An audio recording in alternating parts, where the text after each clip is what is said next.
Bismillah walhamdulillah salatu wassalamu ala rasulillah amma ba'du.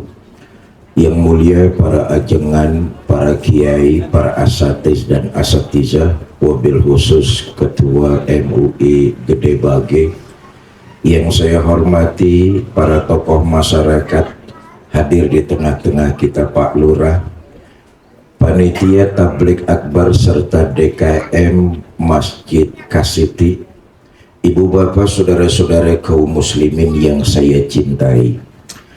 Ada satu pepatah, Vita anisis salama wa fi ajalatin nadama.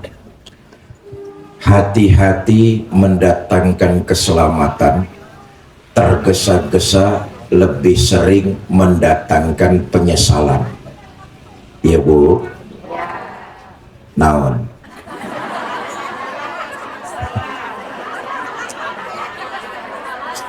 Tapi ada tergesa-gesa yang malah dianjurkan.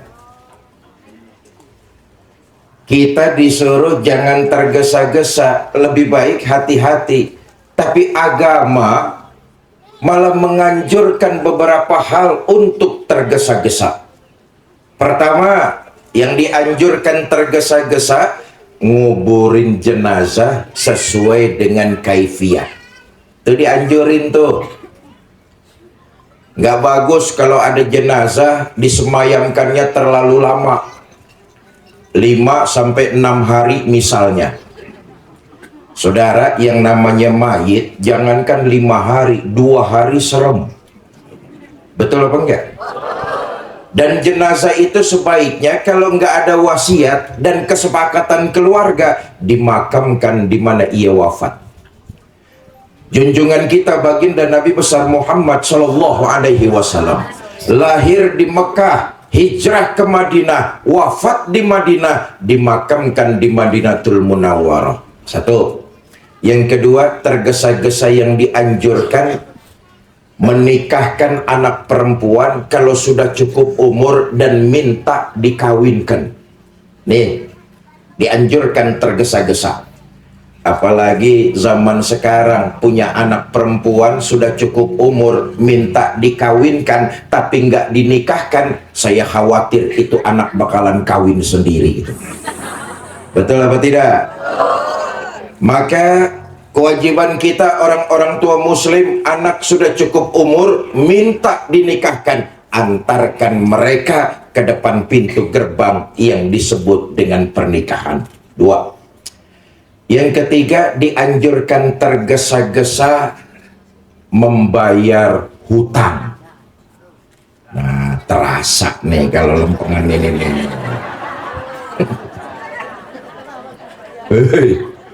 Hei. Gini.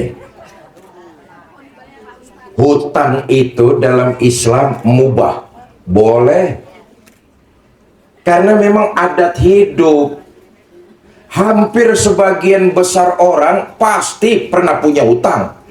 Kenapa? Kebutuhan hidup kok. Kebutuhan terdesak oleh kondisi dan keadaan. Maka Islam membolehkan berhutang. Dulu waktu belum berkeluarga, kebutuhan belum punya terlalu banyak, nggak pernah ngutang kemana-mana. Ada nggak yang kayak begini? Ada. Belum berkeluarga, kebutuhan belum ada, belum terlalu banyak, nggak pernah minjem hutang, minjem uang. Tapi setelah punya keluarga, punya anak, kebutuhan mendesak, belum gajian, minjem kemana-mana. Ada nggak yang kayak begitu tuh? Mana dia orangnya?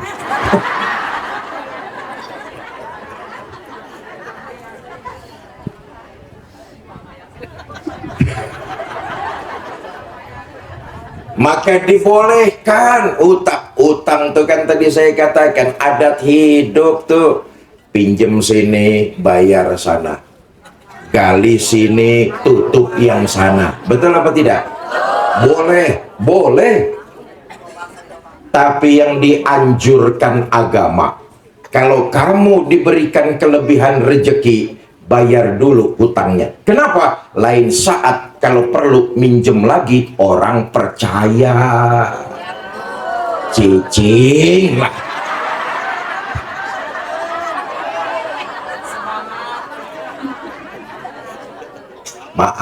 Maaf.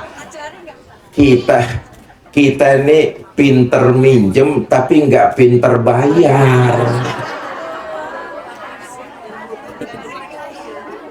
Kalau ditagih kayak petasan tar.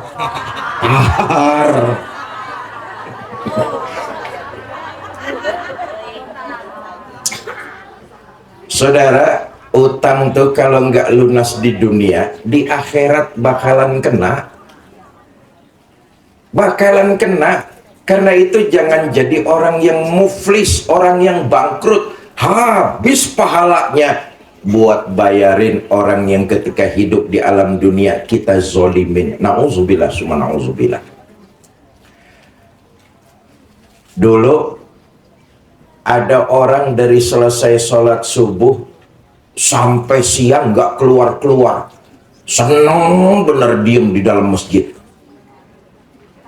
Ditanya sama Nabi, Kang, hari kunaon akang dari pagi sampai siang kok diem saja di masjid, khusyuk bener?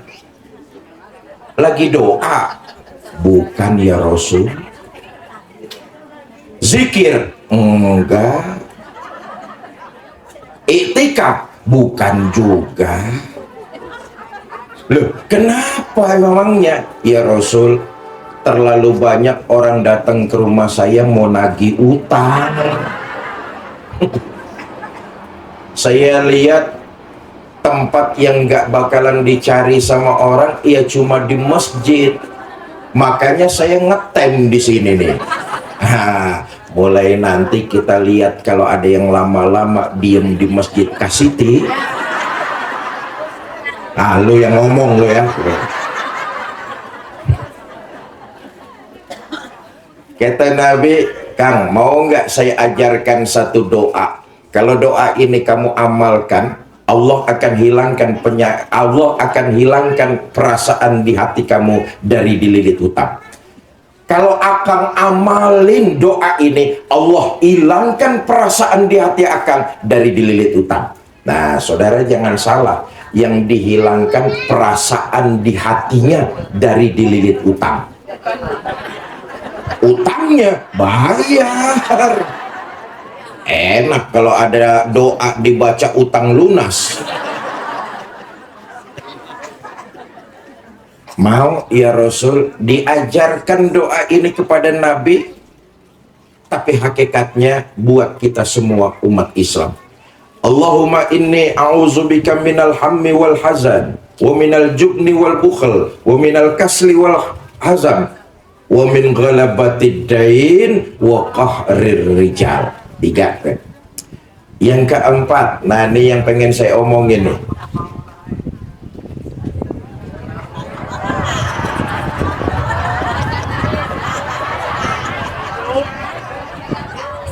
Tadi saya dibisikin sama DKM asarnya jam 3 kurang 15. Jadi masih ada 15 menit dulu. Pidato di sini sampai jam berapa? Jam 5. Enggak bayar nawar jam 5.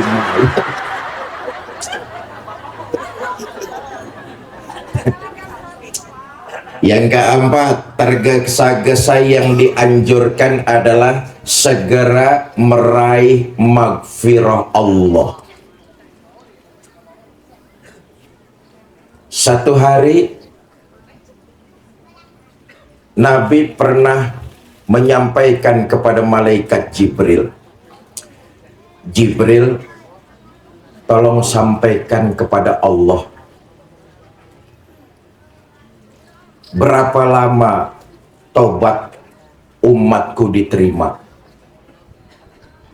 Jibril turun nyampein sama Nabi Muhammad, Allah menyampaikan salam kepada dirimu. 1 tahun sebelum umatmu meninggal dunia, Kalau dia tobat, maka tobatnya diterima oleh Allah. Kata Nabi, kelamaan Jibril. Tolong sampaikan lagi kepada Allah, minta diskon. Diskon naon diskon? Keringanan. 1 tahun kelamaan Jibril. Umat saya pasti kelupaan. Tolong jangan 1 tahun, sampaikan permohonan kepada Allah. Jibril naik lagi. Turun, Muhammad, Allah titip salam buatmu. Kata Allah, 1 bulan sebelum umatmu wafat, kalau dia tobat, maka tobatnya diterima oleh Allah Subhanahu wa ta'ala. Kata Nabi, masih kelamaan Jibril. Masih kelamaan, naik lagi dah, minta keringanan. Naik malaikat Jibril, turun menyampaikan kepada baginda Nabi besar Muhammad sallallahu alaihi wasallam, itulah asbabul wurud malam yughargir. Kata malaikat Jibril, Muhammad nggak usah khawatir umatmu, selama ajal belum sampai tenggorokan, maka kalau umatmu bertobat kepada Allah, tobatnya insya Allah pasti diterima malam yughargir. Karena itu dianjurkan untuk segera mencapai dan menggapai maghfirah Allah, ampunan Allah. Gini, Bu, ada nggak orang perumahan Buana Suta Residen nih yang nggak punya salah? Ada nggak orang sini yang nggak punya salah? Kita ini makhluk yang berlumuran salah dan dosa. Betul apa tidak? Karena itu jangan sok suci. Jangan ngerasa diri lebih bersih dari yang lain. Nih saya nih, Fikri Zainuddin MZ, maaf nih, ini namanya salah ini.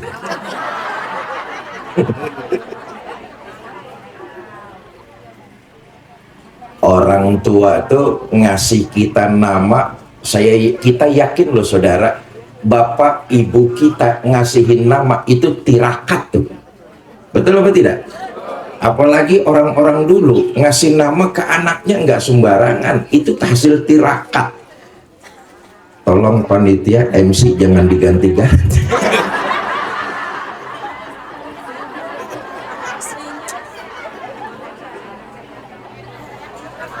Saya Fikri Zainuddin MZ nih, boleh jadi salah dan dosa saya lebih besar dari ibu bapak semua. Tapi Islam, agama yang kita anut, agama yang memberikan harapan pasti, bukan harapan semu. Kalau kamu berbuat salah dan dosa, bertobatlah langsung kepada Allah tanpa calo.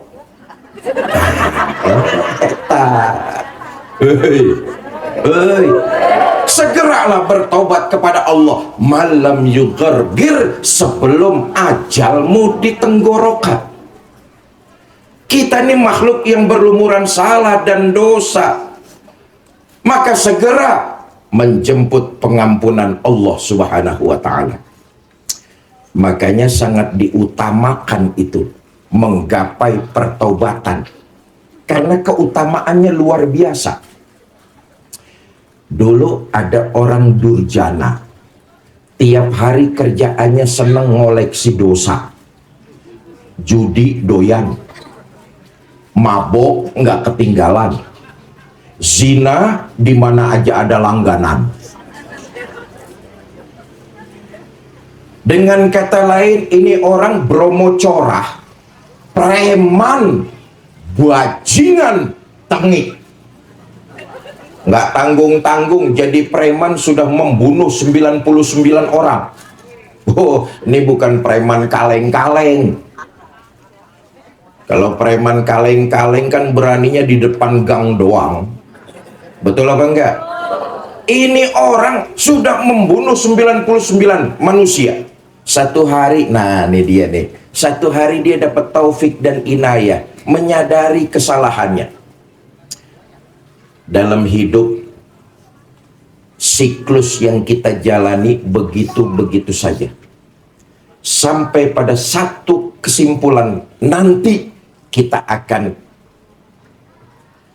merasa jenuh. Sebenarnya hidup ini apa yang kita cari? Disitulah kemudian jalur agama mengantarkan kita untuk segera menggapai pertobatan Allah. Ini preman yang saya ceritakan dapat taufik dan inayah. Dari mana dia dapat taufik dan inayah? Dari doanya kaum muslimin dan muslimat. Nah, kita orang beriman oleh Allah diberikan senjata super canggih. Apa senjata kita? Doa. Itu senjata super canggih. Makanya saya ingat betul tuh, tahun 86 saya dikirim mondok di pesantren Tebu Ireng, Jombang, Jawa Timur. Satu hari bapak saya datang nengokin, Allah yarham Ki Haji Zainuddin MZ. Bapak saya.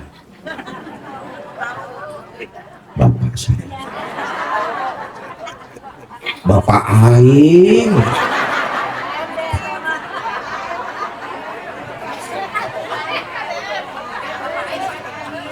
Saudara kenal kan sama Ki Zainuddin MZ? Kenalan di mana kan? Sok nyamuk.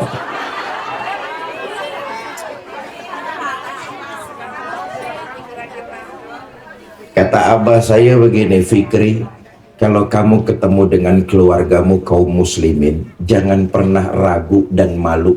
Mintakan doa dari mulut mereka buat dirimu. Kamu nggak tahu dari mulut siapa doa menggetarkan aras diijabah oleh Allah. Nggak usah ragu, nggak usah malu. Itu senjatanya orang-orang beriman. Ini preman karena dapat doa dari kaum muslimin, memperoleh taufik dan inayah, menyadari kesalahannya. Sampai pada titik jenuh dalam kehidupan, dia menyadari salah dan dosa yang pernah dia lakukan. Pengen taubat nih preman. Datang ke ustadz. Yang didatengin ustadznya ustadz gaul. Pak Ustadz, saya pengen taubat, kira-kira taubat saya diterima apa enggak? Kata Ustadz, dosa apa yang kamu perbuat? Cerita nih preman kalau dia sudah membunuh 99 orang. Ustadz marah.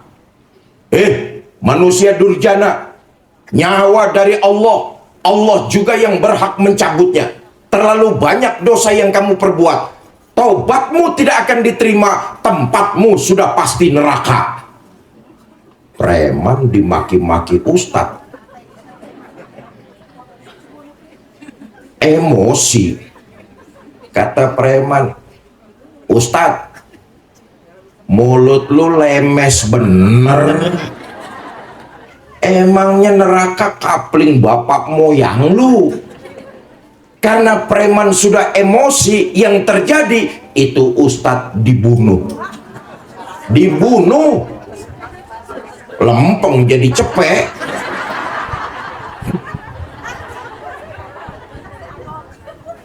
Nah, ini ya, malam yugorgir, sebelum sampai tenggorokan ajal itu.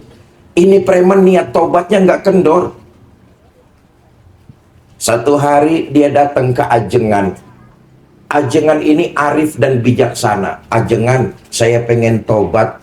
Kira-kira tobat saya diterima Allah apa enggak?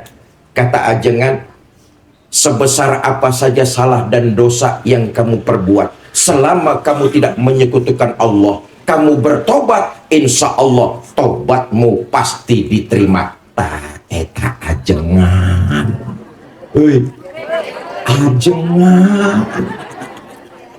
Ajengan omongannya nyenengin hati, bikin hati babongan. Betul apa tidak? Selama kamu tidak menyekutukan Allah, sebesar apa saja dosa dan salah yang kamu perbuat, kalau kamu bertobat, insya Allah tobatmu pasti diterima. Lama-lama ajengan penasaran juga. Kang, emang dosa apa yang Akang perbuat? Cerita nih preman, begini ajengan. Mula-mula sih saya membunuh 99 orang. Terus saya datang ke Ustadz dimaki-maki. Lalu ya udah, itu Ustadz saya lempengin aja dah. Jadi cepet. Kata ajengan, ya sudah, yang lalu biar berlalu. Dia nggak akan bisa kembali lagi. Yang lalu jangan jadi beban buat kamu melangkah untuk masa depan. Begini, taubatmu insya Allah akan diterima, tapi ada satu syaratnya. Apa ajengan?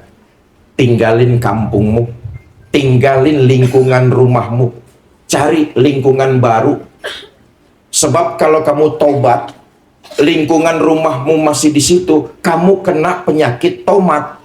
Malam tobat, siang kumat.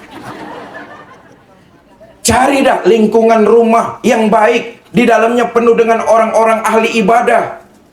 Kira-kira kemana ajengan?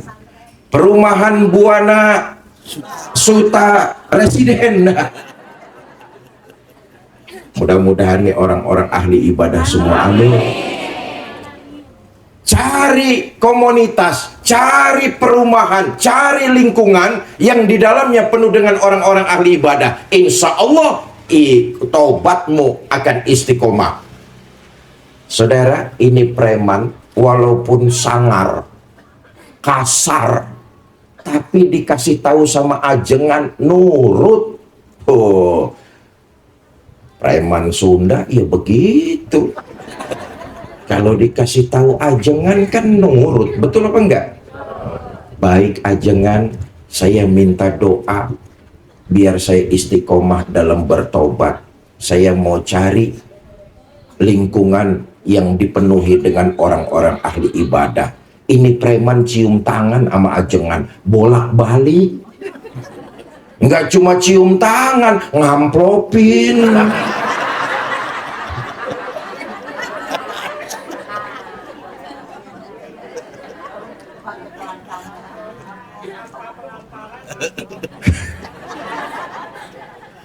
Nah, tradisi kayak begini kemarin dipelesetin.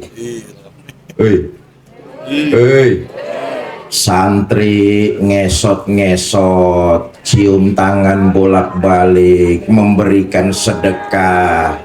Kemarin itu dipelesetin oleh salah satu TV nasional. Dipelesetin sangat menyakitkan hati.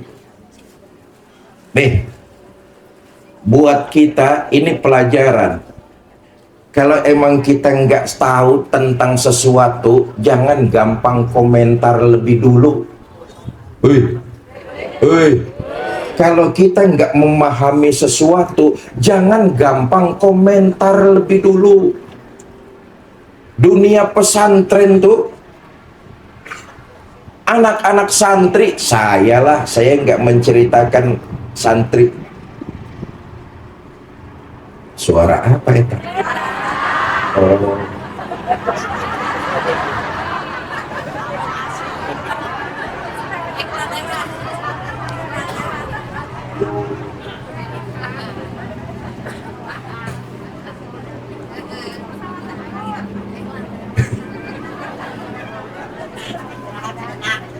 Di pondok-pondok pesantren yang basicnya tradisional, salafiyah, kami mengkaji literasi kitab klasik yang diumum dikenal dengan kitab kuning. Dan salah satu kitab kajian para santri, Taklim Muta'alim. Bagaimana adab seorang murid kepada guru. Itu jadi kajian utama. Artinya di pondok pesantren bukan cuma ditanamkan ilmu, tapi ditanamkan etika, sopan santun, adab, akhlakul karimah. Contoh nih. Saudara, hidup kita ini dua orang yang membentuk kepribadian kita. Kalau sekarang Bapak Ibu, alhamdulillah Allah berikan rezeki karir yang bagus di kantor masing-masing. Ketahuilah, yang sangat berperan dalam kehidupan kita dua orang ini. Pertama, ibu dan bapak kita, orang tua. Yang kedua, guru-guru kita. Itu yang membentuk kepribadian kita. Kita seperti sekarang ini. Yang hebat bukan kita. Yang luar biasa bukan kita, tapi ibu bapak dan guru yang memberikan ilmunya kepada kita. Mereka lah orang yang berjasa terhadap diri kita. Saya balik nih. Taklim muta'alim, misalnya, di situ disebutkan adab seorang murid kepada guru. Di antaranya, jangan jalan membarengi dengan gurunya, kecuali guru itu meminta untuk jalan beriringan. Allahu Akbar, ini adab. Sayyidina Ali bin Abi Thalib karamallahu wajhah, beliau pernah menyampaikan satu makalah, ana abdun man alamani ilman walau harfan, aku siap jadi budak seumur hidup. Sayyidina Ali bin Abi Thalib karamallahu wajhah, aku siap jadi pembantu bagi orang yang mengajarkan diriku ilmu walaupun cuma satu huruf. Maka santri diajarkan, jangan kamu berjalan seiring dengan langkah kaki gurumu. Berusahalah di belakang gurumu. Kalau gurumu memanggil, baru kau berjalan seiring dengan gurumu. Itu akhlak. Termasuk soal salaman.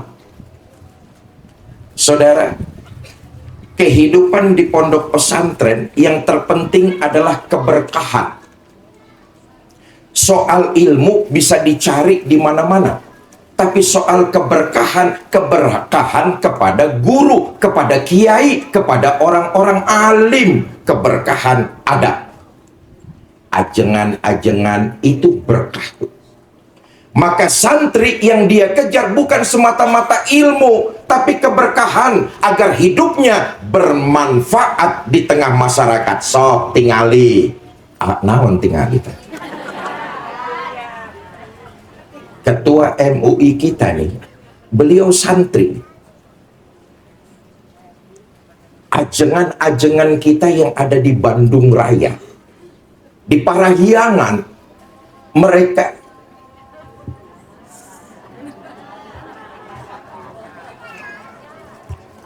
break dulu sebentar ya.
Masjid sini azan buat jadi patokan kita, speednya dicepetin, aturan sih. Ya udah biarin. Kalau gini kita nungguin banyak yang ada nih. Iya, kita nungguin patokan yang satu aja.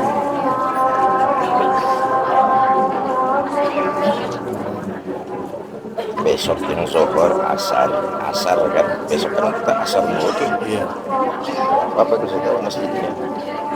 Kita jeda azan asar, tapi speak lagi cepat, jangan azan seperti biasa. Itu kita jadi patokan, mereka selesai azan kita mulai.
La ilaha illallah.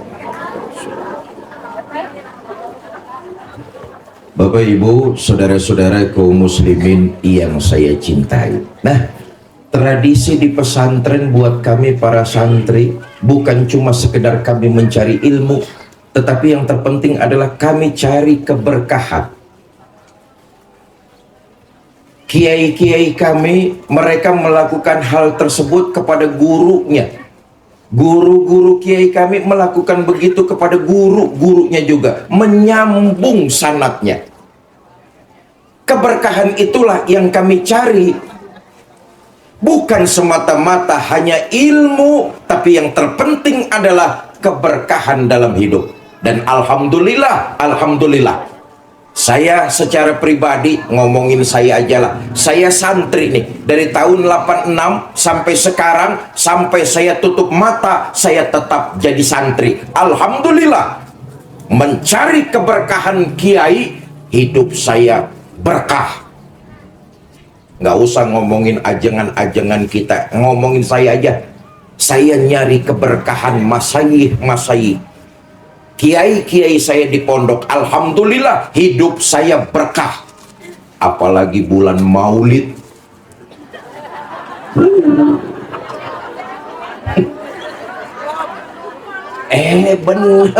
Bener loh saudara. Nggak percaya.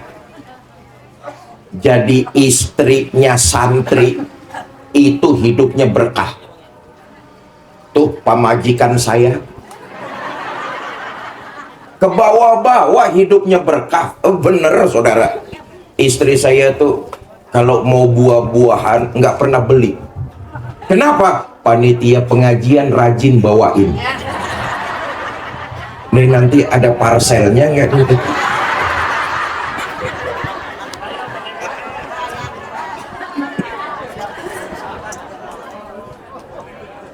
Nah, kesimpulannya, kalau nggak tahu jangan komentar lebih dulu. Ini sangat menyakitkan kaum santri, sangat menyakitkan perasaan kami. Pantas santri semuanya sangat kecewa, dan itu baru sebagian dikit saja yang menggeruduk ke gedung tersebut, ke DPR, dan ke instansi-instansi yang lainnya. Bagaimana santri seluruh Indonesia turun? Selesai. Selesai. Karena itu ini buat pelajaran buat kita semua. Apa saja yang kita tidak tahu, jangan kok gampang komentar lebih dulu. Jelas? Balik lagi dah. Bapak Ibu saudara-saudara, ini preman cium tangan sama kiai pulang, ngepak koper, berangkat cari kampung yang di dalamnya penuh dengan orang-orang ahli ibadah. Apa yang terjadi? Qadarullah, di perjalanan ini preman mati. Pae modar lah.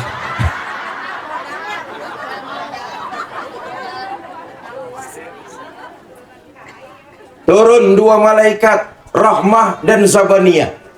Malaikat rahmah ingin membawa mayit ini masuk jadi penduduk sorga, sementara malaikat zabaniyah pengen nyeret mayit ini jadi penghuni neraka. Kata malaikat rahmah, selamat datang orang soleh, kau mati dalam kondisi bertaubat. Allahu Akbar. Sholat taubat aja can.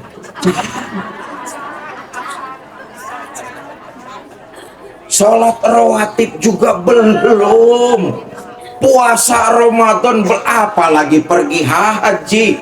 Baru sekedar niat tobat di perjalanan, datang ajal menjemput, mati. Malaikat rahmah memvonis, selamat datang orang soleh, kau mati dalam kondisi taubat, tempatmu nggak lain adalah penduduk sorga.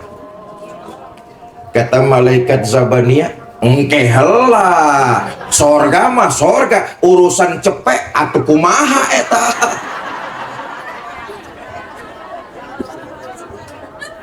Ini dua malaikat berebut ribut. Yang satu pengen membawa masuk ke sorga, yang satu pengen nyeret masuk ke neraka.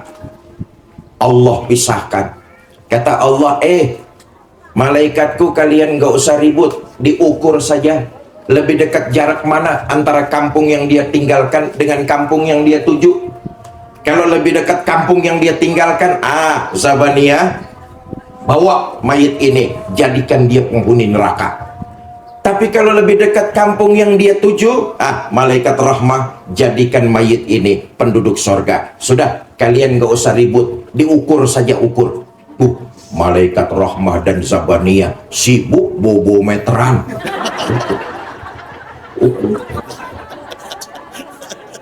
Ada yang semeter minta 7 juta.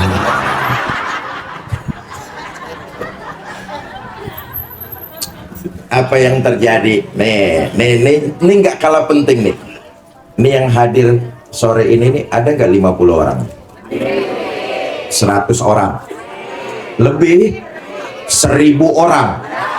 Lo campur yang goib di pinggiran rel. Mudah-mudahan ratusan orang yang sore ini hadir di masjid, insya Allah masuk surga semua. Begini, kalau nanti kita ini masuk surga semua, amin. Jangan kita menyangka masuk surganya kita itu karena amalan ibadah kita. Yang sudah pasti kita semua masuk surga, amin. Itu berkat rahmat Allah, itu pasti. Ini preman nih, atas berkat rahmat Allah, bedanya cuma sejengkal. Mayit ini lebih dekat kampung yang dia tuju daripada kampung yang dia tinggalkan. Ditakdirkan jadi penduduk surga. Sebelum ajal datang menjemput, maka segeralah kita meraih maghfirah Allah. Ikuti kesalahan kita dengan memperbanyak istighfar. Astaghfirullah Rabbal baraya, astaghfirullah minal khataya, astaghfirullah. Allahumma arhamna fa innaka khairur rahimin. Allahumma ansurna fa innaka khairun nasirin. Allahumma ighfir lana fa innaka khairul ghafirin. Allahumma iftah lana fa innaka khairul fatihin. Allahumma rzuqna fa innaka khairul raziqin bi rahmatika ya arhamar rahimin. Yang kedua, setelah kita ikuti dengan istighfar, maka kita iringi juga dengan memperbanyak nilai-nilai kebaikan. Kenapa? Kita menyadari betapa banyak salah dan dosa yang telah kita lakukan. Kita ingin kembali menghadap Allah, bukan tumpukan salah dan dosa yang ingin kita bawa, tapi amal kebaikan yang banyak. Karena itu, selain diiringi dengan istighfar, iringi dengan memperbanyak nilai-nilai kebaikan. Agar apa? Kebaikan yang kita lakukan menjadi kifarat, penghapus dari salah dan dosa yang pernah kita lakukan. Mudah-mudahan kita yang hadir sore ini dicatat sebagai sebuah ibadah, dilipat gandakan pahalanya di sisi Allah Subhanahu wa Ta'ala, dan bubar kita ke rumah masing-masing. Sepanjang perjalanan Allah gugurkan salah dan dosa yang pernah kita lakukan. Saudara, hanya perbuatan kitalah yang akan menemani kita masuk ke dalam kubur, yang baik dan yang buruk. Dua perbuatan itu yang akan nempel terus jadi bekal perjalanan kita asup kubur. Hampura nih yang hadir nih, calon-calon jenazah semua. Betul.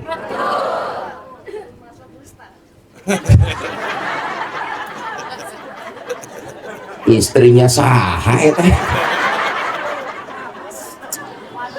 Nih kita warga perumahan nih calon-calon jenazah semua. Ya Allah, saudara, sodakta ya Rasulullah. Bener Nabi itu udah pesen, kita ini udah masuk akhir zaman. Kata Nabi, nanti umatku di akhir zaman tuh umurnya nggak bakalan jauh-jauh dari angka 60 sampai 70 tahun.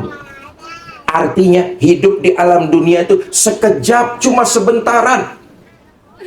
Semelek mata, hidup itu tahu-tahu. Nabi Adam tuh umurnya 1000 tahun. Anak keturunannya umurnya 1000 tahunan. Nabi Nuh itu umurnya 850 tahun. Umatnya ya umurnya sekitar segitu. Panjang, lama. Masih ada harahap. Ya gitulah.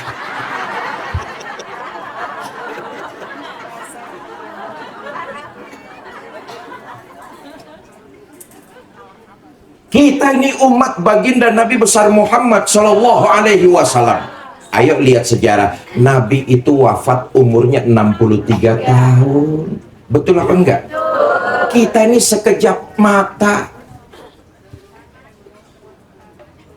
Reka mana bu? Oh panas ya? Ya ngalih aja sebelah sini bisa. Mudah-mudahan yang kepanasan pahalanya lebih besar.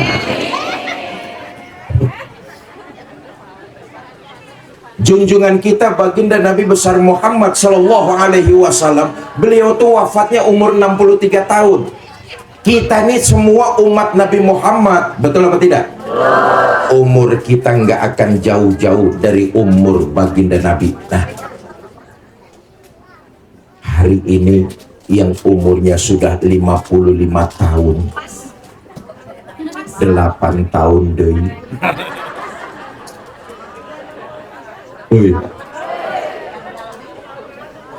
Hari ini yang umurnya sudah 60 tahun, 3 tahun bulan.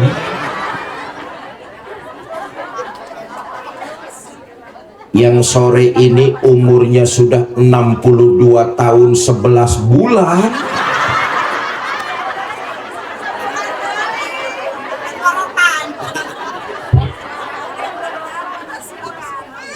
Kata Nabi kan gitu. Ini lihat. Nanti kalau malaikat maut sudah datang menjemput, kekuatan bagaimanapun besarnya nggak akan bisa membendung malaikat maut. Kata Sayyidina Ali kan begitu. Umur kita di belakang, kata Sayyidina Ali. umur kita di belakang, malaikat maut di depan. Hitungannya bukan tiap tahun, saudara. Hitungannya bukan tiap bulan, bukan tiap hari, bukan tiap jam, tiap saat. Imam Ali, Sayyidina Ali bin Abi Thalib karamallahu wajhah, tiap saat umur kita dengan malaikat maut saling mendekat. Satu saat akan sampai ketemu di antara keduanya. Disitulah yang disebut dengan sakaratul maut. Kata Nabi, nanti kalau hari itu terjadi, saat itu pasti akan datang. Dicabut ruh kamu, terbujur kakulah jasad kamu. Jasad nih kalau sudah ditinggalkan ruh, seonggok bangkai, nggak bakalan dia ada faedahnya. Sudah nggak bermanfaat lagi. Betul apa tidak? Selama ini kita dihormati orang, disanjung orang, ditemenin orang, itu karena di dalam jasad kita masih ada ruhnya. Saudara mau duduk dempetan dengan yang di sebelah saudara, itu karena yang di sebelah saudara masih ada ruhnya.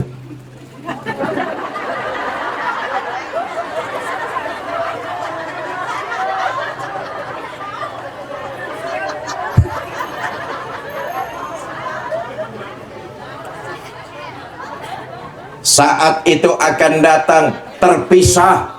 Loh, konsep kematian dalam Islam kan begitu tuh. Terpisahnya ruh dengan jasad. Kelamaan dah kalau bahas itu lagi. Ketika ruh terpisah dengan jasad, terbujur kaku, maka kewajiban yang hidup ngurusin yang meninggal. Kewajiban yang hidup ngurusin yang mati. Datang tetangga, datang keluarga jauh, ngurusin jasad kita. Ya Allah, hari itu kita diperlakukan istimewa, walaupun sudah nggak ada ruhnya, tapi kita diperlakukan istimewa. Walaupun kita sudah besar, nggak boleh mandi sendiri.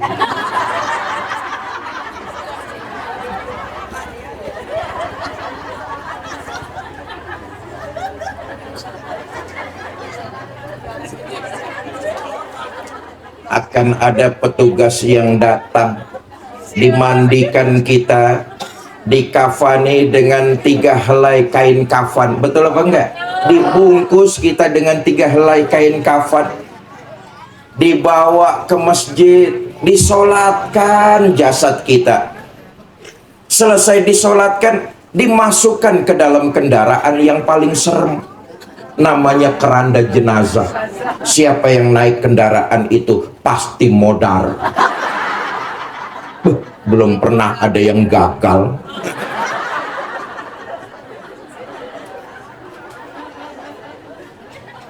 Selesai disolatkan di Masjid Kasiti, diangkat tuh keranda yang di dalamnya jasad kita. Bismillah wa ala millati rasulillah, la ilaha illallah. Berangkat jasad kita. Reka mana Kang? Uih.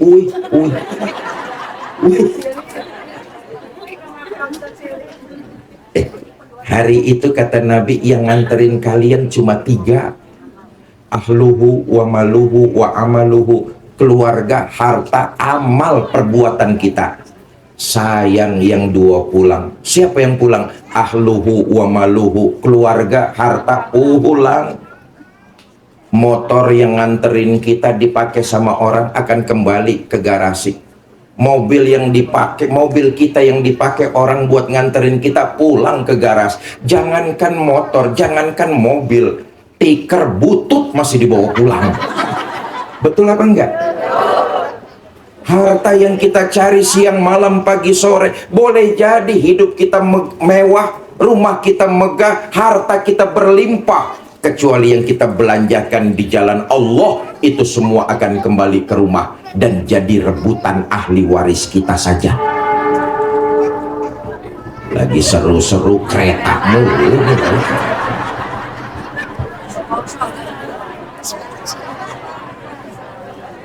Padahal moodnya udah dapet itu tadi.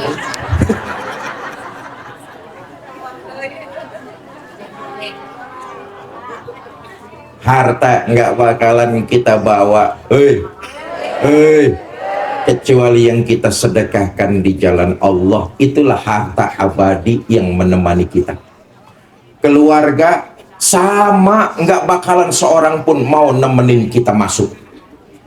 Anak yang kita lahirin, kita rawat, kita jaga, kita sekolahkan, kita biayakan, yang katanya sayang sama kita, begitu jasad kita dimasukkan orang ke dalam kubur, diuruk pakai tanah, itu anak nginjek tanahnya paling kenceng.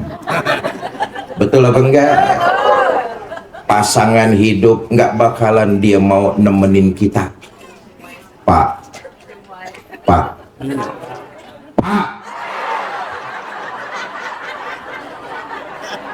Siun.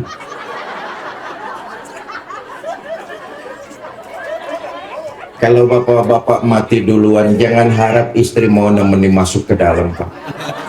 Bagaimanapun cintanya istri sama kita, Pak, manis di bibir nggak sesuai dengan kenyataan. Mirip pejabat-pejabat zaman ayeuna, manis di bibir tapi nggak sesuai fakta. Lihat saja, jasad kita ini dimasukkan orang ke dalam kubur, ditutup pakai papan, diuruk sama tanah. Paling istri cuma berdiri di tepian lahat, berlinang air mata sambil berkata, sampai sini saja saya ngantar. Mudah-mudahan betah di dalam. Nggak usah naik-naik lagi.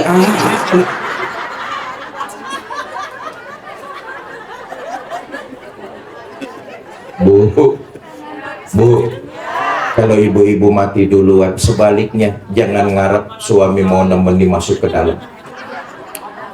Apa suami nggak sedih ditinggal mati istri? Ibu jangan salah sangka, kami ini para suami apabila ditinggal mati istri tentulah kami bersedih. Kenapa? Kami para suami menjadikan istri belahan jiwa, pelipur lara.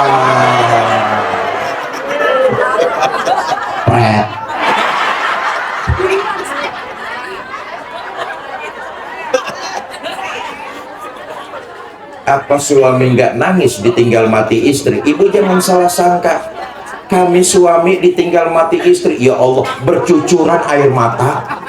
Mata yang kanan, mata yang kiri melotot nyari mana gantinya ya.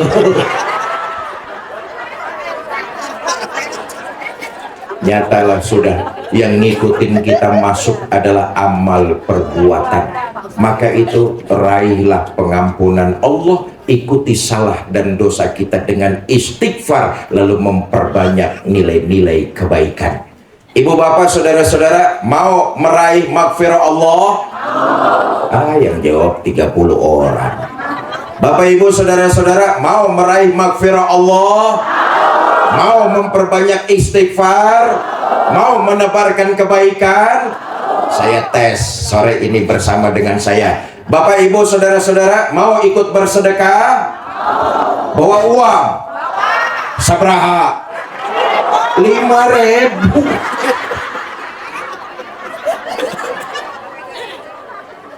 Masuk kebun binatang saja tiketnya 50.000. Itu pun lihat monyet. Lihat Fikri Zainuddin MZ 5.000. Mahalan monyet.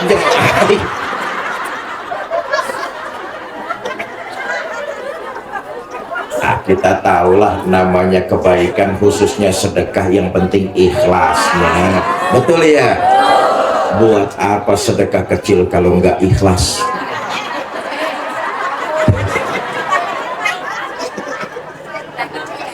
Nanti panitia akan mengitarkan kotak-kotak amal, ibu bapak diisi seikhlasnya. Ini dalam kaitannya memperbanyak bekal kebaikan yang kita lakukan di alam dunia sebagai bekal kita perjalanan ke alam berikutnya. Mana panitia? Dimulai dari saya dulu sini.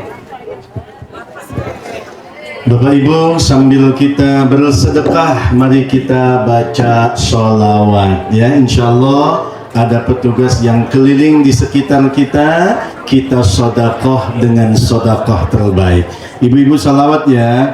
Allahumma salli wa sallim ala sayyidina Muhammadin sahibil bushra salatan tubashshiruna biha wa ahlana wa awladana wa jami'a masyayikhina wa muallimina wa talabatana wa talibatina min yaumina hadha ila yaumil akhirah. Yuk sama-sama lagi. Allahumma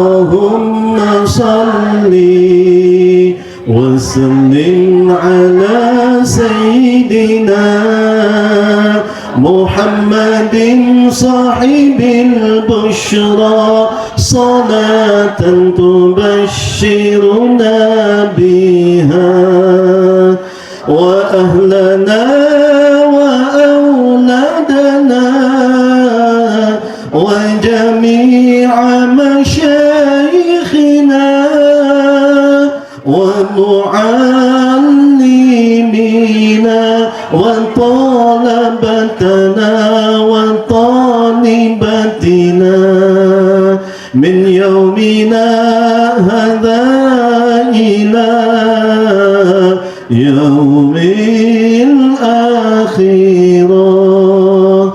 Allahumma salli wa sallim ala sayyidina Muhammadin sahibil bushra salatan tubashshiruna biha wa ahlana wa awladana wa jami'a masyayikhina wa muallimina wa talabatana wa talibatina min yaumina hadha ila yaumil akhirah. Allahumma sholli wa sallim wa barik alaih. Bapak Ibu saudara-saudara, saya titip pesan, mohon maaf bukan bermaksud menggurui, hanya titip pesan saja. Sejak sore ini dan seterusnya, kalau kita melakukan amalan sedekah, niatkan pahala itu kirim buat keluarga tercinta, khususnya orang tua dan guru-guru yang sudah meninggal dunia. Tadi sudah saya sampaikan, yang membentuk kita sekarang seperti ini dua orang itu, ibu, bapak, dan guru kita, orang tua dan guru kita. Kalau mereka masih ada, terus berbakti dan memuliakan. Kalau mereka sudah tidak ada, kirimkan doa, khususnya pahala sedekah yang kita lakukan, tanpa mengurangi pahala kita sebagai pelaku. Tapi pahala itu hakul yakin akan sampai kepada mereka, dan mereka senangnya luar biasa. Kata Nabi, orang yang meninggal dunia itu kal ghariqil mughawis, seperti orang yang sedang tenggelam. Bu, orang tua kita, guru-guru kita, keluarga kita, kata baginda Nabi yang sudah meninggal dunia, mereka itu seperti orang yang sedang tenggelam. Orang yang sedang tenggelam itu pengen selamat. Saudara pernah melihat orang yang tenggelam di sungai atau di laut? Pernah ngelihat orang tenggelam? Hah? Ya, lihat aslinya belum, tapi lihat di TV. Kalau ngelihat orang adegan film atau apa, orang lagi tenggelam itu kan cengap-cengap. Nah, cengap-cengap apa tuh bahasa Sundanya cengap?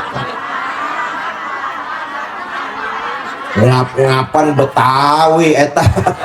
Saru ajang urang.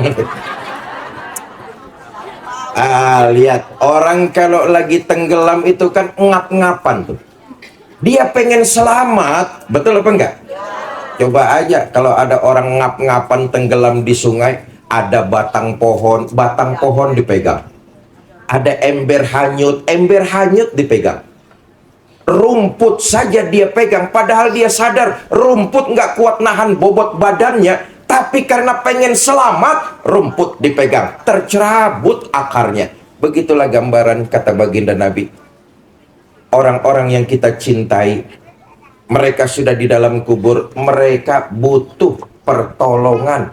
Dari siapa? Dari kita yang masih hidup di alam dunia. Lewat apa? Doa dan kiriman pahala sedekah khususnya yang kita lakukan di alam dunia. Sekali lagi, tanpa mengurangi pahala kita, pahala itu akan sampai kepada mereka dan mereka senangnya luar biasa. Hitungan hari di dalam kubur dengan alam dunia beda. Satu hari di dalam kubur 1000 tahun di Bandung Raya. Satu hari di dalam kubur, Quran memberikan informasi 1000 tahun di alam dunia. Sampai terjadinya kiamat nanti. Allahu Akbar. Alam kubur pilihannya cuma 2. Kita juga semua akan masuk ke dalam kubur tuh. Pilihannya cuma 2. Nikmat kubur atau siksa kubur. Mudah-mudahan kita dan keluarga kita, guru-guru kita dapat nikmat kubur. Amin. Tapi kalau takdirnya siksa kubur, sampai kiamat akan merasakan di dalam kubur, belum dibangkitkan di alam mahsyar, belum menerima buku catatan, di alam kubur sudah mengalami penyiksaan. Na'udzubillah, summa na'udzubillah. Mudah-mudahan kita terhindar dari siksa kubur. Amin. Yang bisa meringankan siksa kubur, kiriman doa dari anak cucu keturunannya di alam dunia dan sedekah yang dilakukan pahalanya buat mereka. Makanya kelewatan, kebangetan, keterlaluan, sayang sama orang tua tapi sudah meninggal dunia nggak pernah doain, apalagi ngirimin pahala sedekah yang dia lakukan ke alam dunia. Mana bukti kasih sayangnya? Padahal orang tua yang sudah meninggal dunia, doa yang diharapkan. Sehari semalam kita sholat 5 waktu. Baca Fatihah tuh nggak lama, setengah menit juga enggak. Selesai sholat, kita bacakan Fatihah buat mereka. Dijamak saja. Hakul yakin akan sampai. Sehari semalam 5 kali kita bacakan Fatihah. 5 kali mereka merasa kegirangan. Dan mudah-mudahan jadi peringan buat mereka di alam kubur.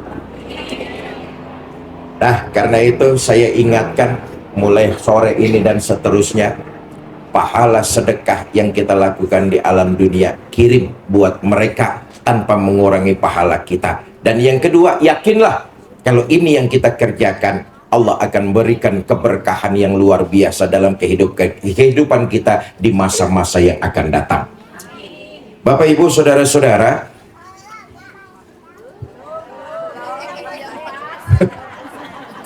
saya terima kasih kepada Pak Lurah, tokoh masyarakat di perumahan, panitia tabligh akbar serta DKM Masjid Kasiti, dan teman-teman dari Yayasan Bunyanun Marsus. Yayasan ini dipimpin oleh Kiai Haji Gaus Abdul Hamid. Ini hari pertama saya muter di Bandung Raya. Insya Allah sampai Senin malam Selasa, jumlah kajian yang insya Allah saya hadiri 15 lokasi.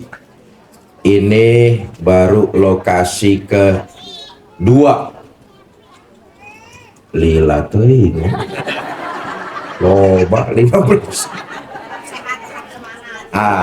Doakan biar sehat dan semangat.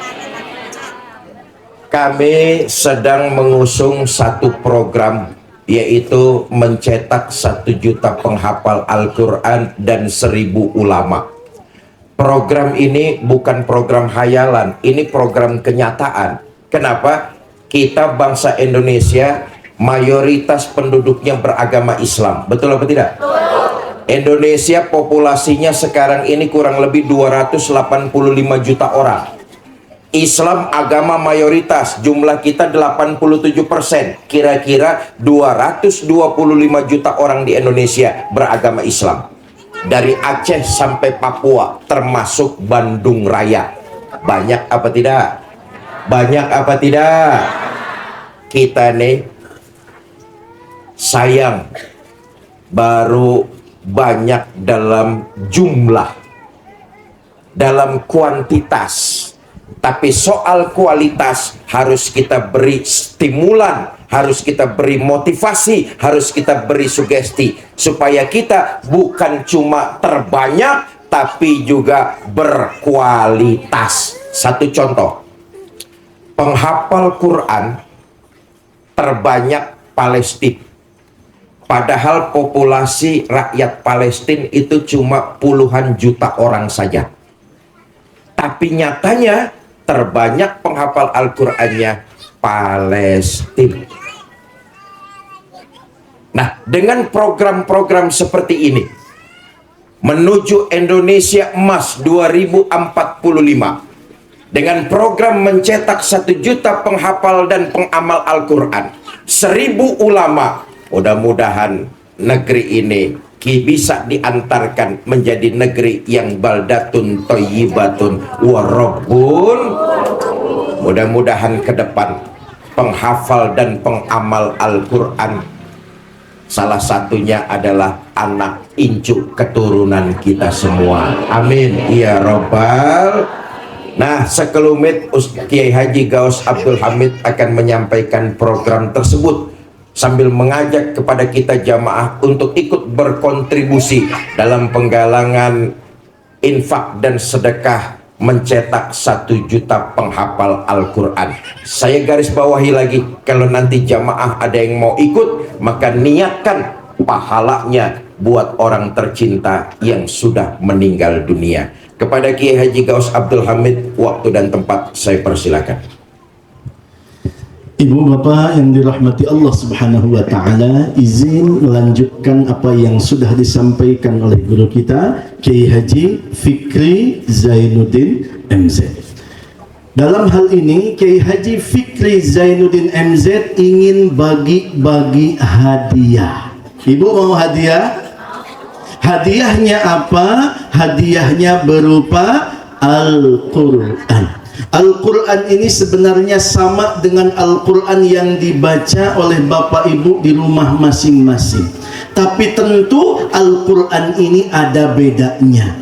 Apa bedanya? Pertama, Al-Quran ini ada tanda tangan Kiai Haji Fikri Zainuddin MZ. Sehingga yang mendapatkan hadiah Al-Quran ini, beliau punya tanda